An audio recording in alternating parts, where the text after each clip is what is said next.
It is a common practice for the audit client to pay the audit fees. This model has been around for a very long time and there's no suggestion it should be changed. It's a practice that is widely recognised and accepted. But what the board has agreed to do is to explicitly recognise that there are threats to a firm's independence from the audit client payer model. There is a self-interest threat and there may be an intimidation threat. These changes to the code draw this out to raise firms' awareness of those threats and to make it clear they should be evaluated and addressed, consistent with the conceptual framework that is a central element of the code.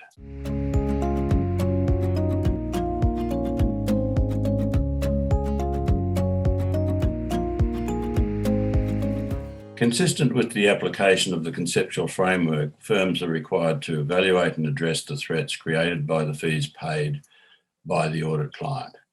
This is a requirement today.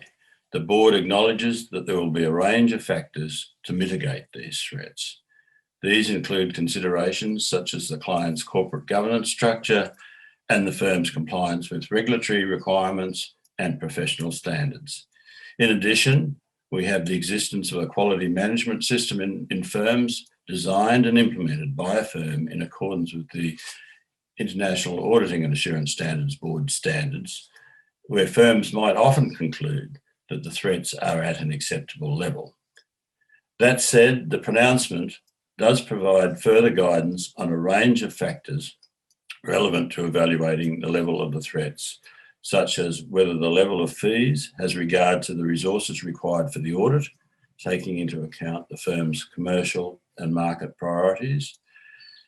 And another factor is the involvement of those charged with governance in appointing the auditor and agreeing the level of fees, with the apparent emphasis that that is those charged with governance and client management, place on the quality of the audit and the overall level of fees. These factors are illustrative, and there are quite a few others, I think up to 12, mentioned in the pronouncement. So there's a fair bit of guidance provided in this context in the new pronouncements.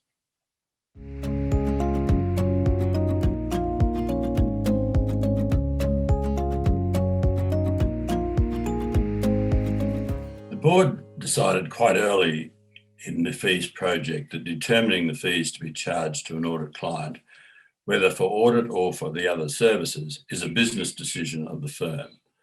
The firm has to take into account all facts and circumstances relevant to the specific engagement, with particular regard to the requirements of technical and professional standards.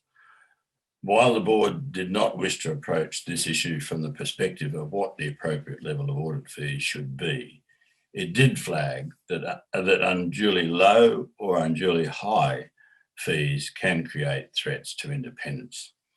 Therefore, the level of the audit fee is a matter which the firm needs to evaluate when determining whether the threats created by fees are at an acceptable level.